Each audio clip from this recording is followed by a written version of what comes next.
I'm back. I'm here for another one, but actually this one's a little bit different than some of the guitars I've sort of reviewed or looked at before. This is the one I play all the time. I don't play all them others by the hour. This is the one I play by the hour, and for very good reason. It's because it's the best one. And it costs next to nothing, and it's been modified a few times and different things, which I'm going to show you, so you can go and take one and bastardise yours to the same level, and then maybe you'll have one like this. Maybe you won't. I don't know.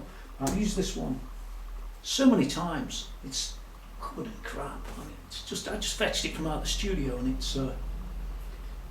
it's awful. Well, that doesn't matter. What matters is this one works. So we're going to have this close-up zoom up again, and I'll talk about it and show you what's changed and try and determine what model it is, and I'll take the strap off and stuff like that. Here we go. Well, here it is. My favourite guitar. You wouldn't believe that, would you? Look at it. I've got a Steve Vai Evo Premium Experience in 2007 thing nailed onto it. I don't really care. Look, it moves. Can you see that? It's got this funny switch been banged in there. That's not original. That's not original. That's not original. That's not original. But these aren't original. Nothing's original. Oh, it is. That's original. And maybe the body's original. I don't know. Anyway, it could be an RG350. Then again, it might not be. Well, I haven't seen any RG550s with this type of neck, or indeed like this. And I haven't seen any 350s like this because it's had a bit of work done. But let's start where we mean to go. It's probably basswood body. So it's one of the sort of cheaper guitars. Well, actually, it isn't a cheaper guitar. It's a Japanese one. But it's the cheaper ones today aren't like this one, so you need to go and find a second-hand one.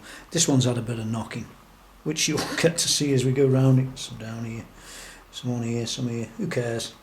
This one gets played. It's got very, very similar tremolo to the 7VWH, if not the same. Which is probably an Edge. Or they might call it an Edge Pro, who knows? Doesn't really matter, all pretty similar. Well, let's look at the pickups. This one is a DiMarzio. It's an Evo pickup, just the same pickup that's in the Ibanez 7VWH that I have reviewed as well on a different video, so go and have a look at that. Yeah, the pickup's a DP159 bridge pickup, absolutely offer the same thing as a 7VWH, which is a gem. The middle pickup is Seymour Duncan.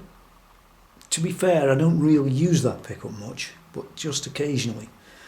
It's a, let me get this right, I think they call it a screaming demon.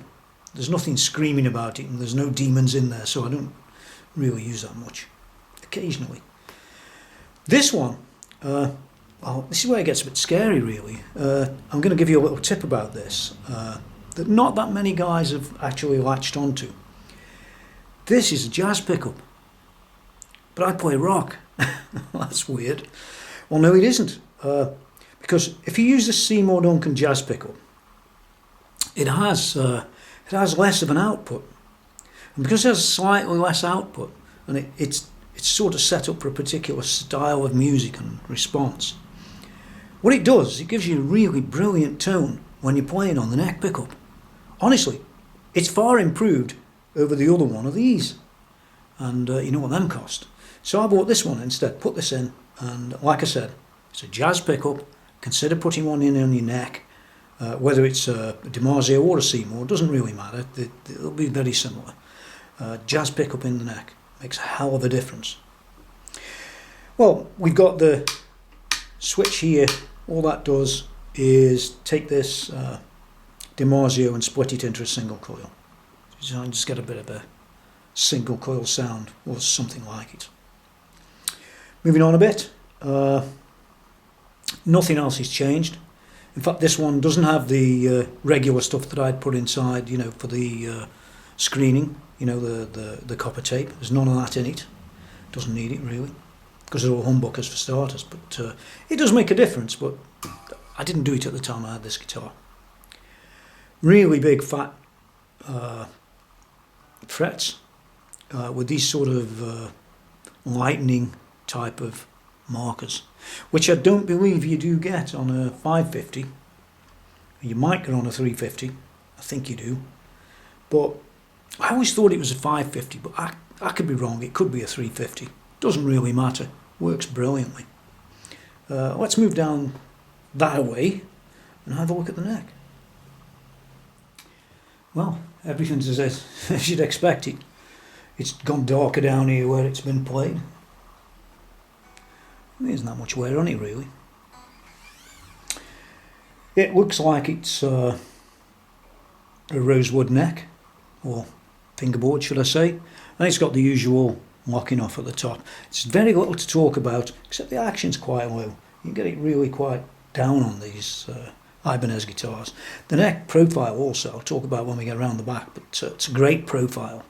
Not as fat as the 7BWH this way, or at least it doesn't feel as fat. Actually, when I checked the specs, it said that the specs are all the same except for the radius, which is a bit weird because this one feels different. So that radius on these, I believe, is 400, and on the 7BWH it's 430, but the neck don't feel the same anyway. There's nothing suffering here. This is just exactly what you'd expect to see. It says RG series, so I can't tell you exactly which model. It probably is a 350, but well, it started out as a 350. It didn't end up as one. It's Japanese, remember. You got the same old lockers, the same bar, the same Ibanez. That's it. It's boring. Let's turn it over. There it is. Very similar tuners to those on the 7BWH. They don't say Japan on them, they probably aren't, but the guitar says made in Japan. F515911. It's an older guitar than the 7BWH, which I reviewed, and I don't know, just seems one of the better ones really. It's still got this problem here. Well, it's not a problem, where they could break. I've never seen one go, but rumour has it that they do, and it's got a scarf joint. Let me just move that round. I see the scarf joint there, where they sort of join. All the Ibanezes appear to be like that, or nearly all of them, and there you have it. Looks like maple. Rosewood on the front. What more can you say? Once again, you've got the standard run-of-the-mill Ibanez. There's nothing special about this guitar at all. You can see the knocks are all over it. Some nice ones up there. So it's been played a lot. And bear in mind, I really look after guitars. To get it like this, trust me, it's years and years of playing. It's been a really good one. The joint down here is just like all the others. Nice, thin neck. Two. Same mount, same everything. It all gets boring round the back here, doesn't it, somehow? And it's just a nice black. What you see is what you get. Let me flip it back. And here we are back at the front. Well, like I said, I've only brought this one out really to show you the guitar that I tend to play an awful lot. Let me see, I've got marks down there. You know, most people don't see it up close. Not much more I can say about it really. It's seen a lot of stick. It's tatty, and I wouldn't sell it you. So what you could very easily go and make one of these yourself. Grab one of these Japanese RG350s, flip all the pickups out. They come originally, I think the 350 does, with what they call inf pickups, INF and a number. Bin all them. Don't like them at all. Not for what I do. Then you could put one of them on. Probably can't get one of them anymore, don't worry. It'll come with that. It might have the same neck, it might have a different neck. It might not. But that's a guitar, and I just wanted to show you guys. Well, here I am, I'm back. I'm bound to grow out of that. I'll either grow out of it or die. It'll be one of the others. I'll grow out of it. I'm staying forever. there it is, the one and only. So when you look at a guitar like that, the reason I brought it in to just show people is to equate to this. You know how many guitars I have on my channel, and I could choose all or any to play all the time, but I don't somehow. I keep coming back to this thing. It's so ridiculous. I mean, I've got guitars worth thousands of pounds, and other guitars worth not a lot of money. This one is the second cheapest guitar that I've got. The cheapest one, you wouldn't want to see that. That cost me $95. Hate to say it, but it cost me $95 because I put a GK3 pickup on it to use it with a VG99, and that's all it actually needed. So that's why I bought that one. And you're not going to put that thing on here with this thing floating around and that sort of stuff. So this is effectively, this is the cheapest guitar that I have. This is the one I play every day. I mean, every day. For hours on end. Ask yourself why about that. There's got to be a moral in there. The most expensive guitars aren't necessarily what you want. I can think of a number of brands, and you can, that cost the earth. And I can tell you now, they're probably no better than this. This is clunky. It's got a bit of black paint on it. It's been thrown around. Some idiots changed all the pickups. Oh, so that was me. and so on and so forth. But the fact is that when you come back to it, this is the one that's the one you use. And the fact is, go and spend your £3,000 or your £4,000 or your £6,000 on maybe a PRS, good example. They tend to be dearer than most these days. Is it going to sound or be better than this? Well, the people that sell them will tell you that it will be. The people that love the tops on them will tell you, oh yeah, but it looks great. I'm one of them. I'll say, oh yeah, look at that PRS. It's you take a look at that Dragon. That Dragon 2002 with the head all over. I reviewed that. But I wouldn't play it.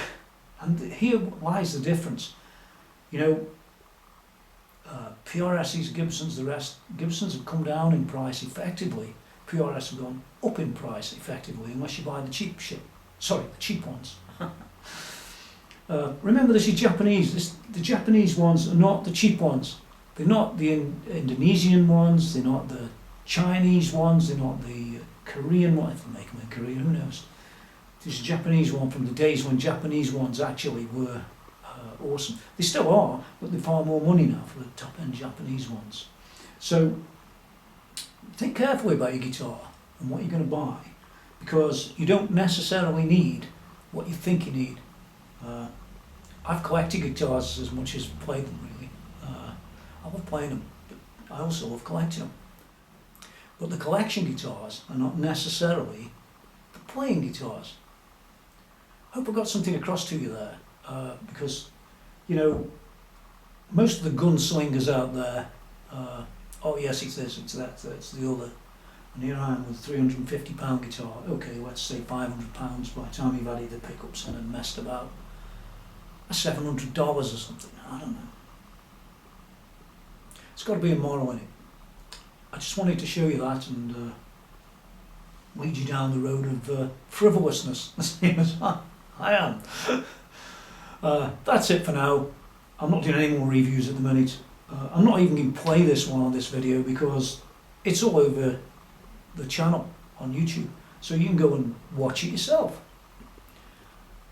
It's been played on loads of different things. So that's it for now. See you again. Don't forget to go to my website, which you can't really mistake, www.TonyMckenzie.com. I'm ugly, and there's more of me on there, so, you know, I'd wear some sunglasses or something. Gets rid of me. See you soon.